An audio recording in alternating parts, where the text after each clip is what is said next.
ಎಲ್ಲರಿಗೂ ನಮಸ್ಕಾರ. ರುಚಿ ಅಡುಗೆಗೆ ಸ್ವಾಗತ. ಅವರೆಕಾಳು ಸೀಸನ್ನು ಅಂದಮೇಲೆ ಅವರೆಕಾಳಲ್ಲಿ ಎಲ್ಲ ಥರದ್ದು ಮಾಡ್ತೀವಿ ನಾವು. ಹಾಗೆ ಮಿಕ್ಸರ್ ಕೂಡ ಮಾಡ್ತೀವಿ.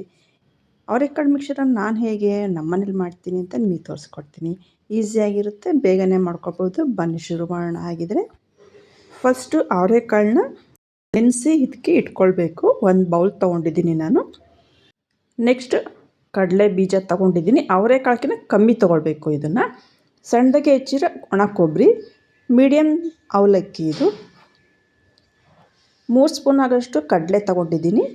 ರುಚಿಗೆ ತಕ್ಕಷ್ಟು ಉಪ್ಪು, 1 ಸ್ಪೂನು ಅಚ್ಚ ಪುಡಿ, ಸ್ವಲ್ಪ ಕರಿಬೇವಿನ ಸೊಪ್ಪು, ಅರಿಶಿನ 1/4 ಸ್ಪೂನು, 2 ಒಣಗಿದ ಮೆಣಸಿನ್ಕಾಯಿ. ಫಸ್ಟು ಇದನ್ನೆಲ್ಲ ಜೋಡಿಸಿ ಇಟ್ಕೊಳ್ಬೇಕು. ನೆಕ್ಸ್ಟು ಒಂದು ಬಾಣಲೆ ಇಟ್ಕೊಂಡು ಎಣ್ಣೆ ಬಿಸಿ ಆದಮೇಲೆ ಹಿದಕಿದ ಅವರೆಕಾಳನ್ನ ಹಾಕ್ಕೊಳ್ಬೇಕು.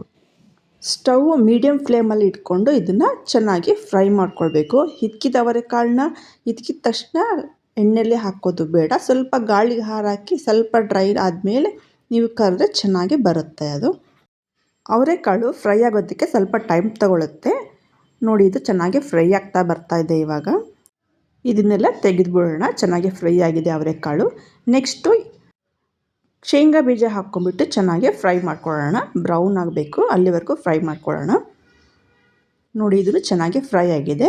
ಇದನ್ನು ತೆಗೆದ್ಕೊಂಬಿಡೋಣಂತೆ. ಇದನ್ನು ನೆಕ್ಸ್ಟು ಕಡಲೆ ಹಾಕ್ಕೊಳ್ತಾ ಇದ್ದೀನಿ. ಇದು ಜಸ್ಟ್ ಈಗ ಫ್ರೈ ಆದರೆ ಸಾಕು, ತುಂಬ ಫ್ರೈ ಆಗೋದೇನು ಬೇಡ. ಇದು ಆಗಿದೆ, ತೆಗೆದುಬಿಡೋಣಂತೆ ಇದನ್ನು.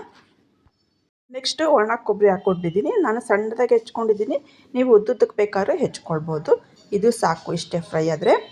ಸುಮ್ಮನೆ ಜಸ್ಟ್ ಹಿಂಗೆ ಎಣ್ಣೆಲಿ ಫ್ರೈ ಮಾಡಿ ಎತ್ಬಿಡ್ಬೇಕು. ಇದನ್ನು ಕರ್ಬೇವಿನ ಸೊಪ್ಪನ್ನ ಹಾಕ್ಕೊಳ್ತಾ ಇದ್ದೀನಿ. ಇದನ್ನು ಆಯಿತು, ಇವಾಗ ಫ್ರೈ ಆಯಿತು, ತೆಗಿಯೋಣಂತೆ. ಇದನ್ನು 2 ಒಣ ಮೆಣಸಿನ್ಕಾಯಿನೂ ಮುರಿದ್ಬಿಟ್ಟು ಹಾಕಿ ಅದನ್ನು ಕೂಡ ಚೆನ್ನಾಗಿ ಫ್ರೈ ಮಾಡ್ಕೊಂಡಿದ್ದೀನಿ ನಾನು. ಇದನ್ನು ತೆಗಿಯೋಣಂತೆ. ನೆಕ್ಸ್ಟು ಸ್ವಲ್ಪ ಗೋಡಂಬಿನ ಹಾಕ್ಕೊಂಡು ಫ್ರೈ ಮಾಡ್ತಾಯಿದ್ದೀನಿ. ಇದನ್ನು ಆಪ್ಷನಲ್ಲು, ನಿಮಗೆ ಬೇಕಾದರೆ ಹಾಕ್ಕೊಳ್ಬೋದು, ಇಲ್ಲಾಂದರೆ ಬೇಡ, ಸ್ಕಿಪ್ ಮಾಡ್ಕೊಳ್ಬೋದು. ನೆಕ್ಸ್ಟು ಅವಲಕ್ಕಿ ಹಾಕ್ಕೊಂಡಿದ್ದೀನಿ. ಇದನ್ನು ಹಾಕಿದ ತಕ್ಷಣ ತೆಗೆದುಬಿಡಬೇಕು, ಚೆನ್ನಾಗಿ ಫ್ರೈ ಆಗಿರುತ್ತದು. ಇವಾಗೆಲ್ಲ ಫ್ರೈ ಆಗಿದ್ದೆಲ್ಲ ನಾನೊಂದು ಬೌಲಿಗೆ ಹಾಕ್ಕೊಂಡು ಇಟ್ಕೊಂಡಿದ್ದೀನಿ. ಇವಾಗ ಇದಕ್ಕೆ 1/4 ಸ್ಪೂನು ಅರಿಶಿನ ಹಾಕ್ಕೊಳ್ತಾ ಇದ್ದೀನಿ. 1 ಸ್ಪೂನು ಅಚ್ಚ ಪುಡಿ ಹಾಕ್ಕೊಳ್ತಾ ಇದ್ದೀನಿ. ಖಾರ ನಿಮಗೆ ರುಚಿಗೆ ಎಷ್ಟು ಬೇಕೋ ಅಷ್ಟು ಹಾಕ್ಕೊಳ್ಬೋದು. ರುಚಿಗೆ ತಕ್ಕಷ್ಟು ಉಪ್ಪು. ಇದನ್ನೆಲ್ಲ ಹಾಕ್ಕೊಂಡು ಚೆನ್ನಾಗಿ ಮಿಕ್ಸ್ ಮಾಡ್ಕೊಳ್ಳೋಣ. ಇದಕ್ಕೆ 1/4 ಸ್ಪೂನು ಸಕ್ಕರೆ ಮತ್ತು ಚಾಟ್ ಮಸಾಲ ಕೂಡ ಹಾಕ್ಕೊಳ್ಬೋದು. ನಿಮಗೆ ಅದು ಇಷ್ಟ ಆಗೋದಾದರೆ ಅದನ್ನು ಕೂಡ ಆ್ಯಡ್ ಮಾಡ್ಕೊಳ್ಬೋದು. ಇವಾಗ ಮಿಕ್ಸರು ರೆಡಿ ಇದೆ. ಇದು ಫುಲ್ಲು ತಣ್ಣಗಾದ್ಮೇಲೆ ಒಂದು ಬಾಕ್ಸಲ್ಲಿ ಹಾಕಿ ಇಟ್ಕೊಂಡ್ರೆ ತುಂಬ ದಿನದವರೆಗೂ ಇಟ್ಕೊಳ್ಬೋದು. ನೋಡಿದ್ರಲ್ಲ ಮನೆಯಲ್ಲೇ ಹೇಗೆ ಸಿಂಪಲ್ಲಾಗಿ ಅವರೆಕಾಳು ಮಿಕ್ಸರ್ ಮಾಡ್ಕೊಳ್ಬೋದು ಅಂತ. ಈ ರೆಸಿಪಿ ನಿಮಗೆ ಇಷ್ಟ ಆಗಿದ್ದರೆ ಶೇರ್ ಮಾಡಿ, ಲೈಕ್ ಮಾಡಿ, ಕಮೆಂಟ್ ಮಾಡಿ. ಹಾಗೆ ಹೊಸದಾಗಿ ನಮ್ಮ ಚಾನಲ್ ಯಾರ್ಯಾರು ನೋಡ್ತಿದ್ದೀರಾ ಅವರೆಲ್ಲ ಸಬ್ಸ್ಕ್ರೈಬ್ ಮಾಡಿ. Thank you.